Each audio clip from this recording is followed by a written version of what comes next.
myself now. This is great.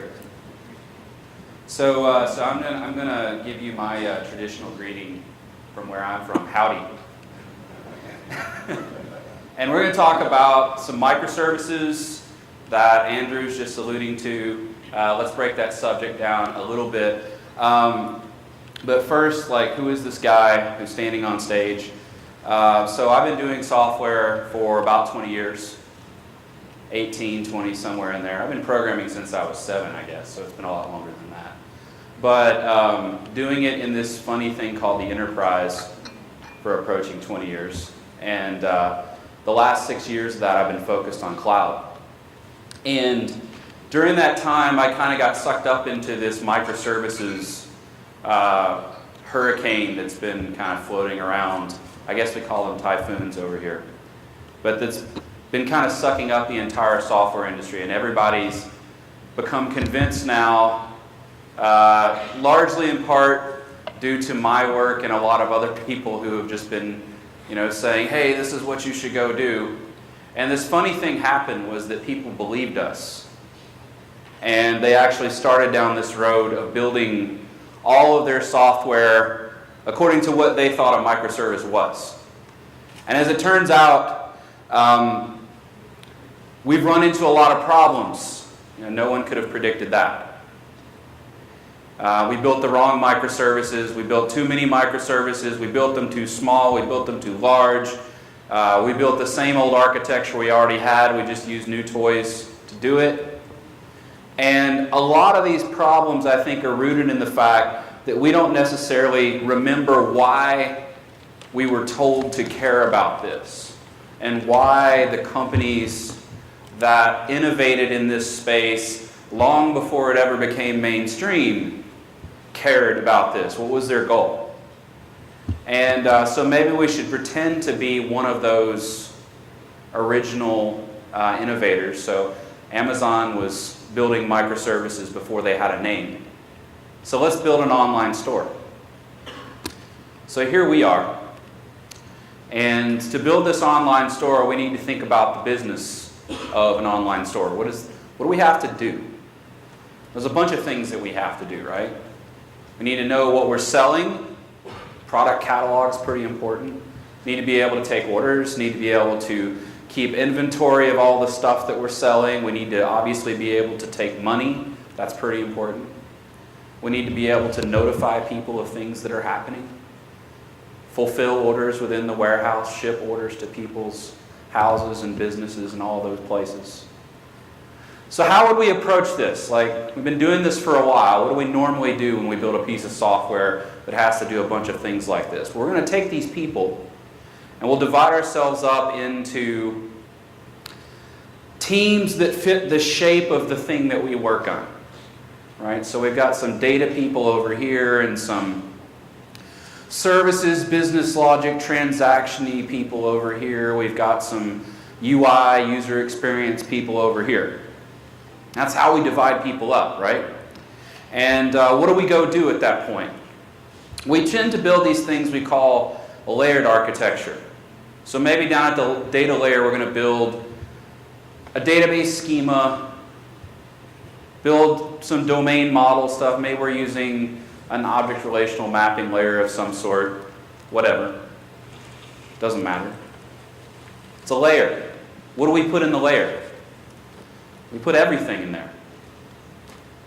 Every business capability that we care about gets striped across that layer of the software.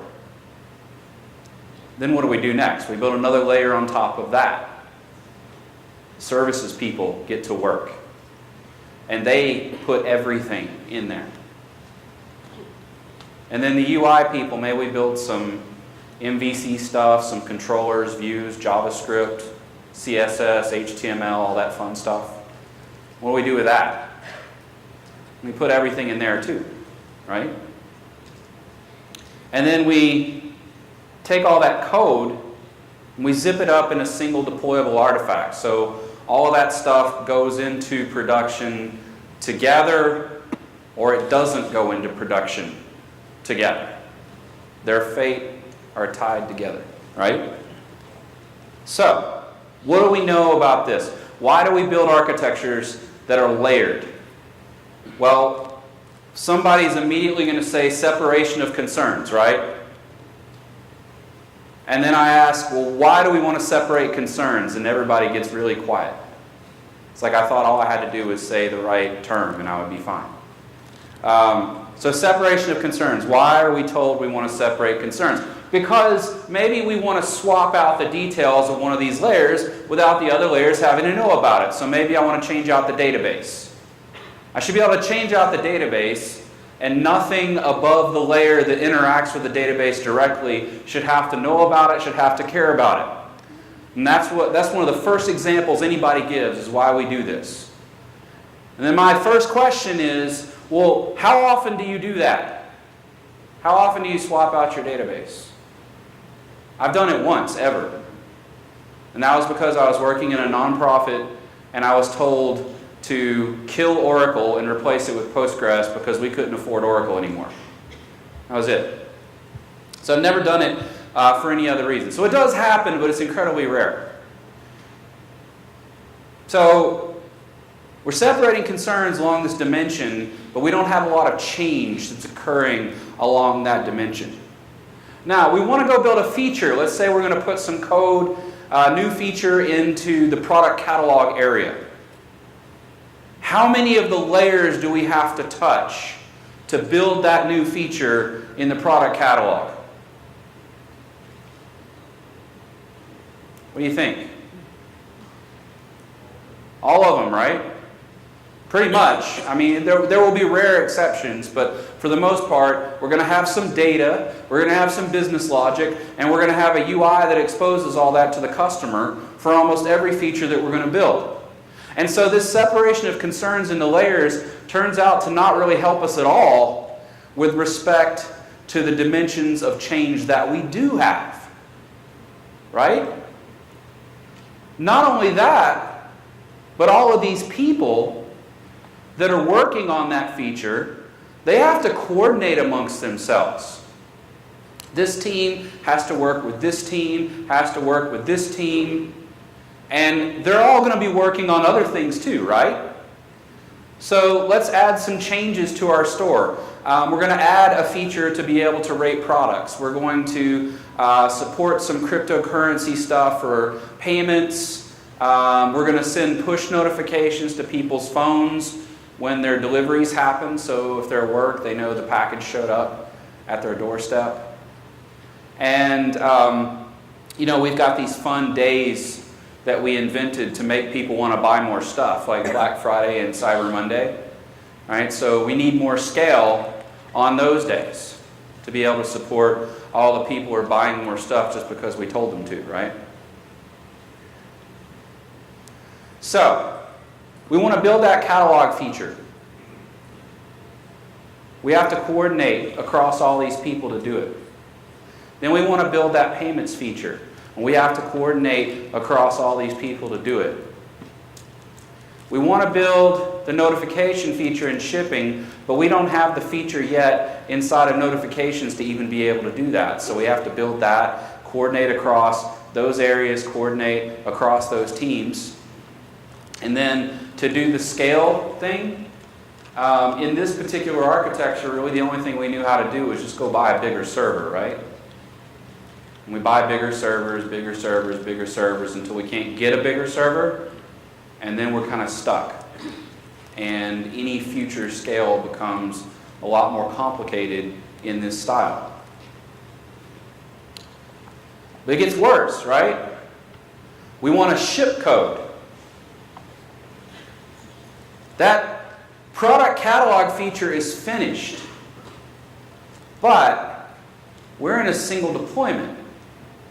And so we have to wait on all this other stuff to be finished and tested and stable. So management thinks that we have a problem of how much work we can accomplish in parallel. And what do you think you do in that situation if you're a manager? You hire more people, right? So now we have more UI people, more services people, more data people. We should be able to go faster, right? No. Right? Because now, in addition to all this cross-team coordination, we have to figure out how to work with all these new people in these teams. And so that's expensive too.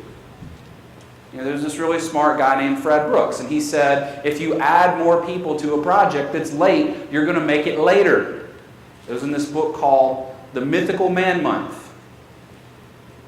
And I thought it was so important that my boss read that book that I bought him 2 copies so that he could read it twice as fast. So then we look back over at our competitor here, Amazon, and we're like, they say that they deploy code once per second. And we're struggling to deploy code, once every few months.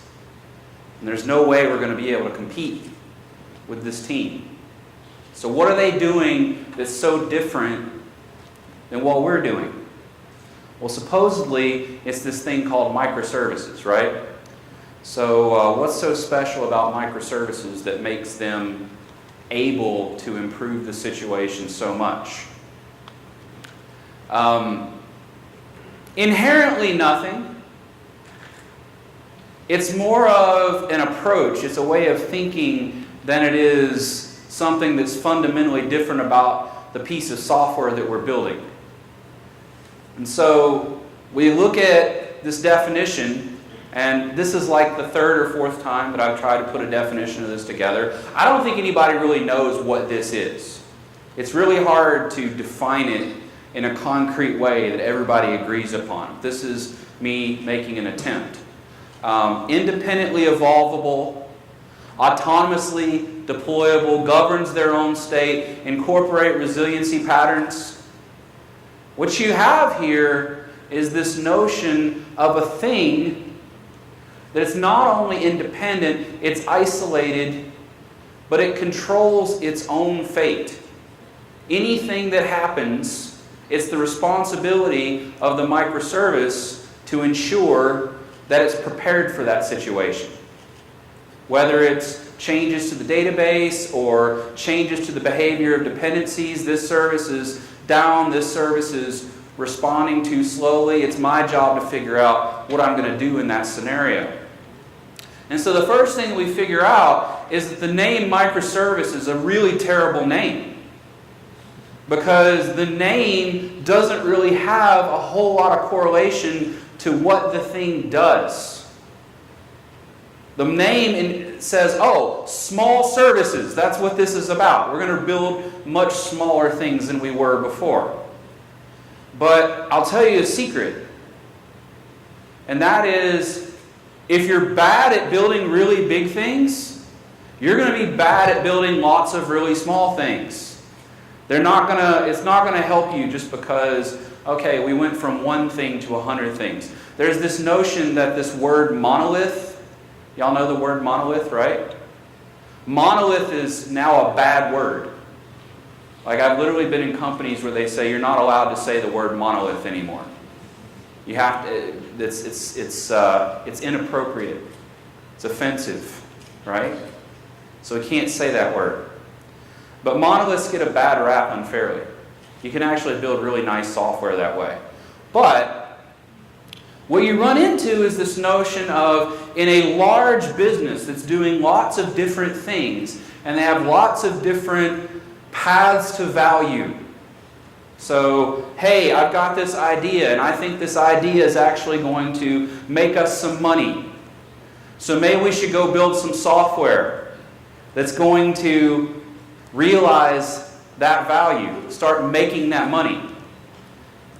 If we try to tie all the possible ideas, all the different experiments that we have together at the same time, what do? Well, we're kind of necessarily sticking that stuff together. We're gluing it together. It's now true that if I want to deliver this, I also have to deliver all these other things too, or I can't really deliver anything. Now, there's a really smart guy. He's made his own programming language. He's made his own database. Two of those things that they tell you should never go do. He did it. And he had some really interesting reasons for doing both of those. I'm not going to talk about that. But he gave this great talk a few years back called Simple Made Easy. And one of the key ideas in the talk was that these are not the same thing. Simple and easy are not interchangeable words. And so, to prove his point, he says, let's go back to where these words came from. You can trace simple back to two roots. Sim, that's simple. One, all right? We know what sim means. Plex is a little bit more challenging. Plex means fold or braid. I like to think of it as, like a piece of rope or a piece of yarn. You've got lots of little strands that are kind of twisted together into a big strand, and then I can take that and I can make bigger things out of it. So let's imagine we have these little pieces of yarn or rope or something here, right? What do we do with those usually? We weave them together and we make fabric. And this is what's called making a complex. Complex just means many, plex, fold or braid. Many folds or braids coming together. So what we did when we took all those business capability areas and we built a piece of software out of layers that ultimately had this single deployment unit where everything was tied together, we took those individual folds or braids and we weaved them together into a single piece of cloth. And now that piece of cloth has to go everywhere together or nowhere together unless we do what? We rip it apart. Okay? I'm not going to talk about ripping the cloth apart because that's a whole other conversation. We should all be able to look at a piece of software and come up with the same answer. Is this software simple or is it complex? It's an objective concept if we define it this way. Easy is different. Easy, we can trace it back to this word adjacent, where we get adjacent from. So like something that lies near to me. So my clicker here lies near to me. See how easy it is for me to just pick that up? Is it easy for you to pick the clicker up? No.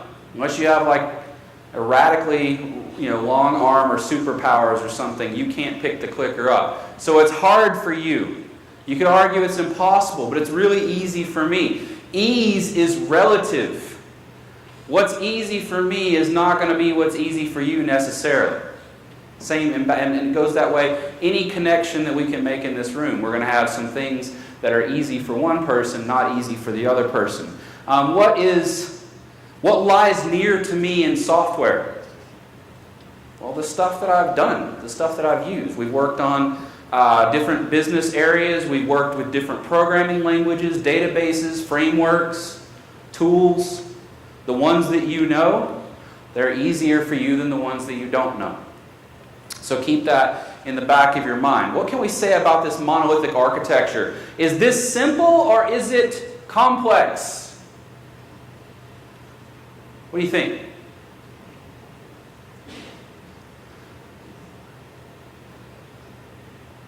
It's complex. Lots of folds or braids brought together, right? But it's easy. Do you have to try really hard to make a monolith? You probably do it without thinking. You probably can start a new project and start writing code, and it's not going to magically not be a monolith. It's going to work out that way, right? This is really easy to do. Modularity.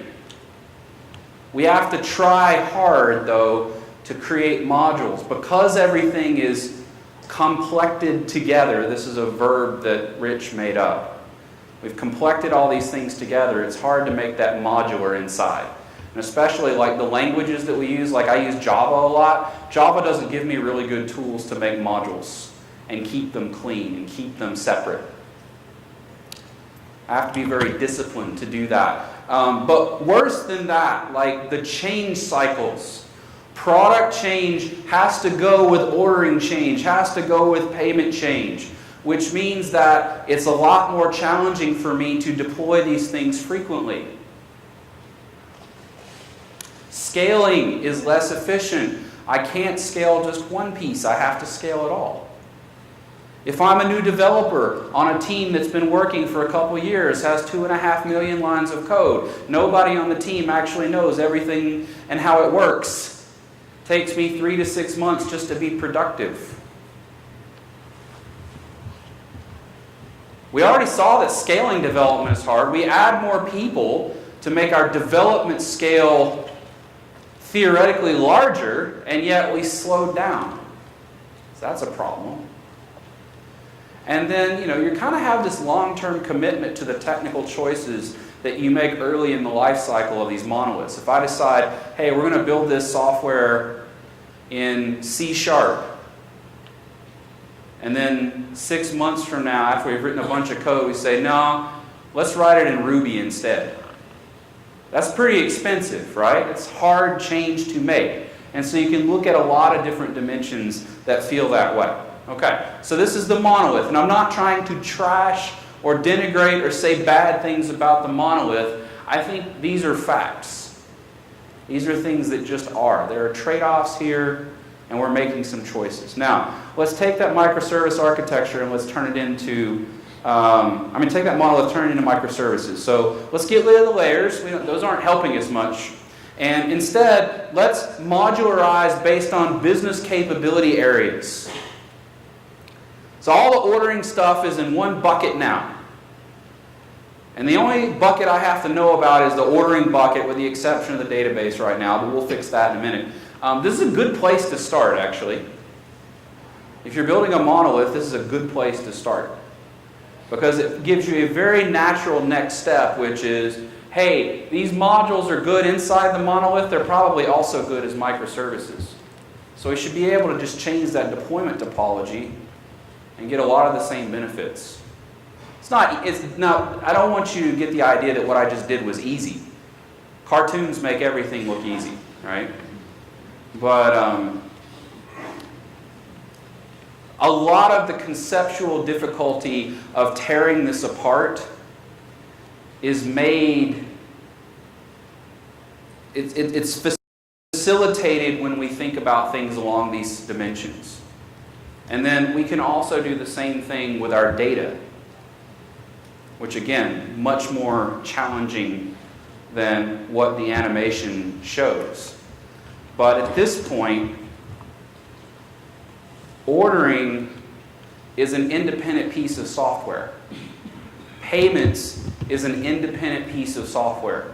Now they might communicate and collaborate using some things that we call APIs, right? But from a change cycle perspective, we've got a really different world. So what about microservices? Are they simple or are they complex? What do you think? Simple, right? You're paying attention. But are they easy? No, they're hard. Anybody who tells you that microservices is going to make your life easy is either lying to you or trying to sell something. Probably both. And I promise I won't sell anything during this session, but we can have other conversations about that. Modularity. Now we have the modularity at the business capability component level, right? So the module boundaries that I care about are these hard boundaries that are separated by network and by sometimes source code repository, by continuous delivery pipeline. We have a lot of natural boundaries now that make it difficult to overly tangle the software together. Now you can do it. It's incredibly possible to build this nasty thing we call a distributed monolith. But we do have some help here. At very least, when we're using like IntelliJ or Eclipse and we hit the code completion, control tab or whatever, control space, whatever your hotkey is, it's not going to accidentally put stuff in there that it shouldn't. But the best thing is those change cycles are decoupled. We're going to come back to this. But this is enabling that frequent deployment. Now, Amazon.com deploys once per second. That doesn't mean they're deploying all of Amazon.com once per second. right? It means that the average cadence of deployment of any component of Amazon.com, when you bring it all together, rounds out to about that level. But each individual component is deploying much less frequently than once per second, right? Because it's decoupled. The only reason we're able to take our online store and deploy it this much is because we're able to deploy all these little atomic pieces of it. And we can do the same thing with scale. We can do the same thing with the poor new developer's brain when they're coming onto the project. It's like, now I just need to know about ordering, or I just need to know about payments, and I can be productive much more quickly because my scope is much more narrow. How do we scale development now? Instead of adding more people to existing teams, we make more teams. We split teams, we create new teams. Sometimes we combine teams, but we can change the structure of the teams. And we'll come back to that in just a second. That's going to enable to scale development. We'll see why in just a second. Also, that long-term commitment to technical stack. I decide I want to write something in Ruby. I'm not saying you should write things in Ruby, just what if you wanted to? We want to write something in Ruby. What can we do? Let's just make a new microservice that does something different, does something new, and we'll write that in Ruby. And if it turns out to be good, well, maybe we'll write some more things in Ruby. If it turns out to be terrible, well, the scope of our experiment is narrow, and we didn't disrupt the rest of the system in doing it. Anybody heard of Conway's Law? So Mel Conway was another smart guy. He lived in he was writing this paper in 1962, and we remember one sentence from the paper: organizations which design systems are constrained to produce designs which are a copy of the communication structures of the organization. And we've misunderstood this, and we've explained the definition wrong, and we've kind of moved around a little bit. What I believe it means is that the collaboration paths within the organization flow along the boundaries where there's less friction. Regardless of who reports to who or what the org chart looks like, if you are pleasant to work with and it's easy to collaborate with you, it's going to happen more often than if you are not. And so when we talk about how we're going to break up and delegate the work of building the components of the software, that is also going to flow along those connections. And so over time, how the people like to work is how the software is going to end up working. So how do we actually get to a place where this stuff fits? Well, there's been a lot of names applied to this idea. My favorite one is kind of cute. It's called the inverse Conway maneuver.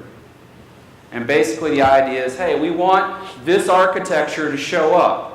And Conway says that if we make the people look like the architecture, we're going to get the architecture.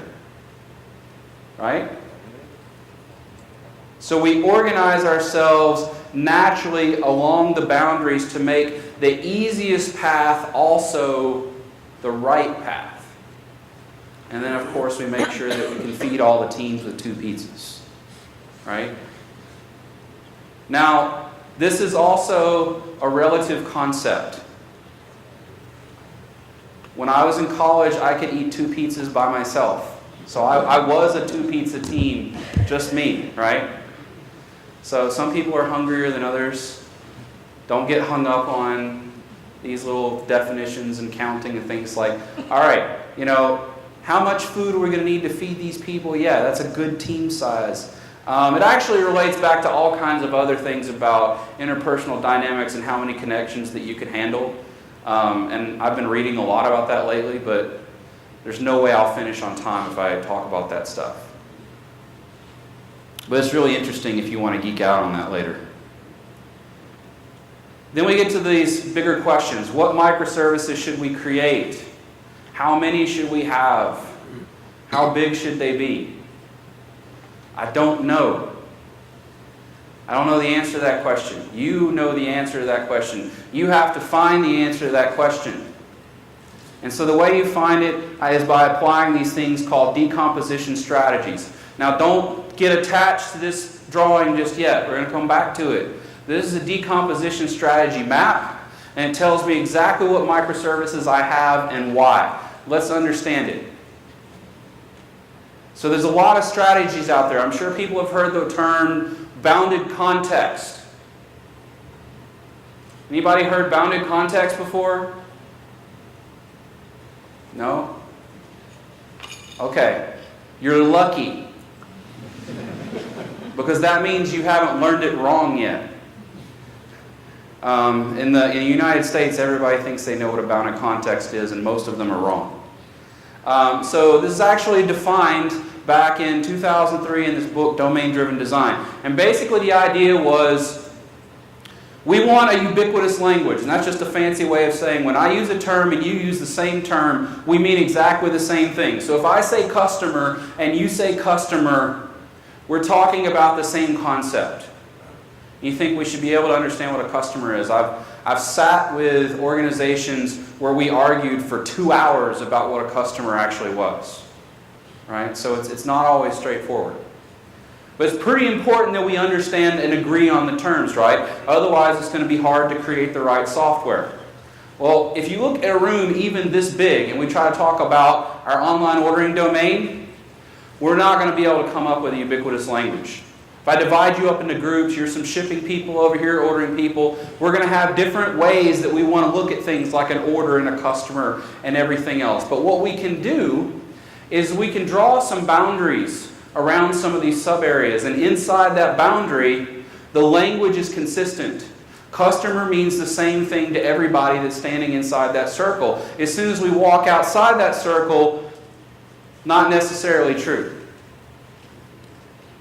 When we think about a microservice relative to a bounded context, should a microservice be bigger than a bounded context or smaller than a bounded context? Smaller, right? If it's bigger, the microservice is going to have to speak multiple language. And so you're going to have confusion within the team, within the code base. It's going to make it more difficult to evolve that thing, keep it clean over time. But it can be smaller, it can be equal. We could have 1-to-1. That's fine if it makes sense. But we could have more than one. Why might we have more than one? Well, remember value streams? Value streams. Product owners want to go a specific direction to generate value. They want to go at a specific speed, specific time to market. That's a velocity, right? Speed in a given direction. We represent these things when we're talking about physics, linear algebra, whatever, vectors, right? So I've got a vector for one product owner on the left. I've got a vector for another product owner on the right. What happens when I make a monolith out of those two vectors? I combine them and I get a new vector, right? And it goes a different direction and a different speed. So I'm forcing these things to combine value streams that don't necessarily want to combine. So if I've got that hard of a negotiation to do, maybe I want to split those into microservices as well. Let's not combine value streams. There are other things that look like this, like single responsibility principle, which is kind of another way of thinking about value streams. But things should have one reason to change because their responsibility is to implement the thing that's trying to change. Maybe it's not just business reasons. Maybe it's also technical capability reasons.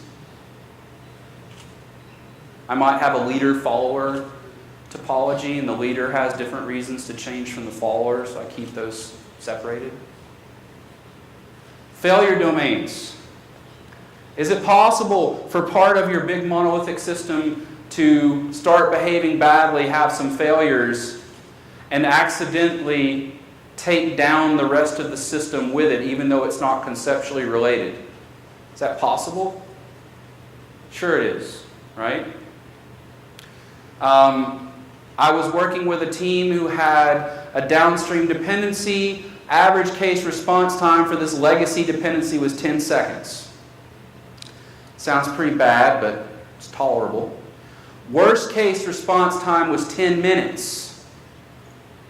which is like awful, right? So they set the timeout in the client code to 10 minutes. Seems logical. Well, when they get high load, what happens? We start opening connections and we hold them open for 10 minutes. If average response time becomes worst case response time, that downstream dependency is having a bad day, we start having a bad day because we run out of threads. And then what happens to the thing that depends on us? It gets sick. And it just kind of cascades across the whole architecture. So one thing maybe we can do is create a bulkhead. Bulkhead comes from shipbuilding, so that we can divide the ship up into multiple watertight compartments. Why would we want to do that? Well, if we get a hole in the side of the ship and we don't have these bulkheads in place, the scope of the flooding is total. Kind of like the monolith that we were just talking about. But if we can divide it up, we can seal off that area and say, hey, don't go in there, that's flooded, but it's limited. And so maybe we keep the ship afloat. So we can do that with microservices. Anti-corruption layers is a special thing that comes from domain-driven design. If we're tearing that fabric apart, we're not going to tear it apart all at once. We're probably going to tear off a little piece, put it over here, tear off another piece, put it over here. They're going to have to talk back to the microservice, back to the monolith to get work done. And we want for the microservices design to be insulated from the problems of the monolith design. This is one of the ways that we can do that, is we can put a translator service in between them, whose job is to make my microservice think that it's just talking to another cleanly built microservice that does the right thing. We could get much more deep on all of these areas, but let's come back out to the map. Now I know that I have 6 microservices. Where are they? Well, I've got the blue bounded context. Within the blue, I've got 2 green value streams. Within the top value stream, I've got 2 responsibilities, 2 microservices. Within the bottom value stream, 2 failure domains, 2 more. So that's 4. And this whole bounded context is talking to some external vendor-driven system, API. Maybe it's a payment processor. We have to talk to it. We put an anti-corruption layer there to prevent us from being overly coupled to the payment processor's way of doing things. We've got that legacy system that we have to talk to, whether we want it or not. The mainframe will not die. And so we put an anti-corruption layer there. So that's 2 more. So I've got 6 microservices on the screen. And I know exactly why I have the 6. I know exactly what value they're providing. Can you draw this map for your services? Can you explain to somebody exactly why you have the services that you have and what value that they're providing? And if you can't, maybe you should question the architecture.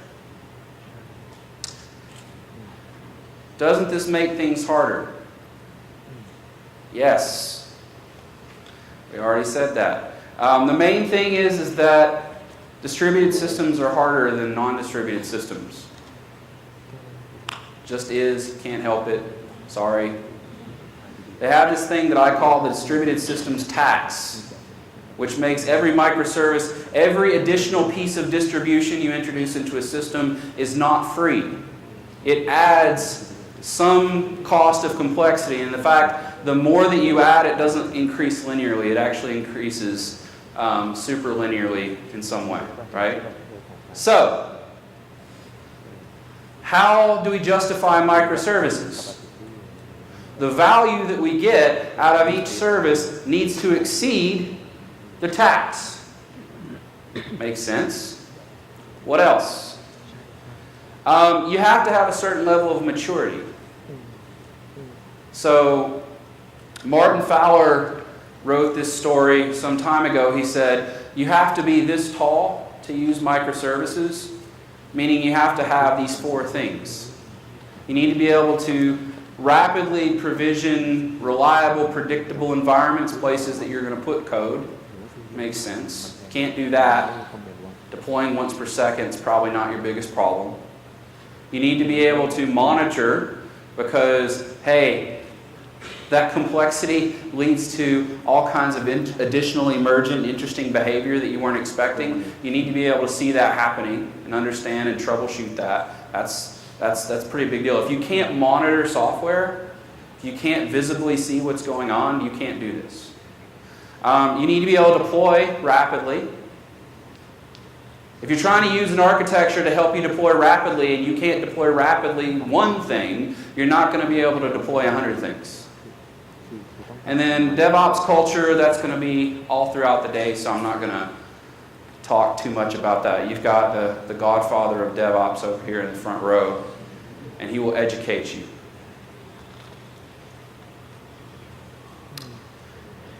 More problems. How do we deal with configuration? How do we deal with service discovery, like where things are and what we want to talk to, and how are we going to load balance and route traffic and deal with failures? I'm not going to tell you, but my friend and coworker Kenny Bastani is going to give you a talk later today, and he's going to solve all these problems for you. So look forward to that. Let's land the plane. How do microservices help? We've talked about all these things that make them harder. Talked about how hard it is to figure out which ones to build. Talked about how hard it is to connect them together. Why are we doing this? Change. We want to be able to support change. Change is the one constant when we build software. So whatever we do, one of the most important qualities we want to make sure our software has is that it can change at the same level of difficulty, at the same speed, in a sustainable way. We don't want it to get harder to change software as it gets older, which is how most software is, right? So how do microservices help us with that? Catalog team finishes. Now last time when catalog team finished, they had to wait on everybody else. Now what do? They ship. Payments, they're finished. They ship. Notifications finishes, they ship. Shipping. They see that push notifications feature there, and shipping ships. What shipping's supposed to do, right? What about ordering? What about Black Friday and all that fun stuff? What do? We scale.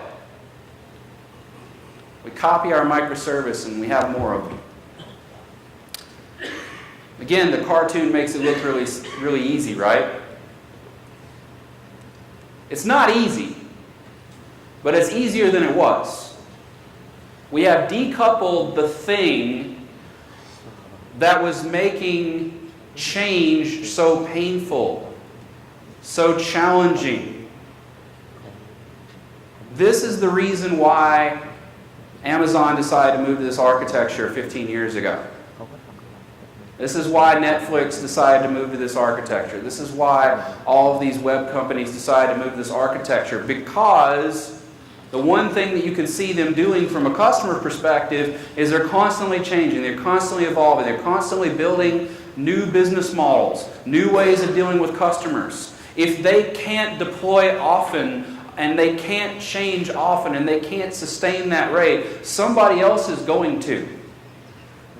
And so they're using this as a tool to support that. So you look at your microservices, and maybe you've got 20, maybe you've got 50, maybe you've got 100, maybe you've got 3, maybe you're not that far down the road yet.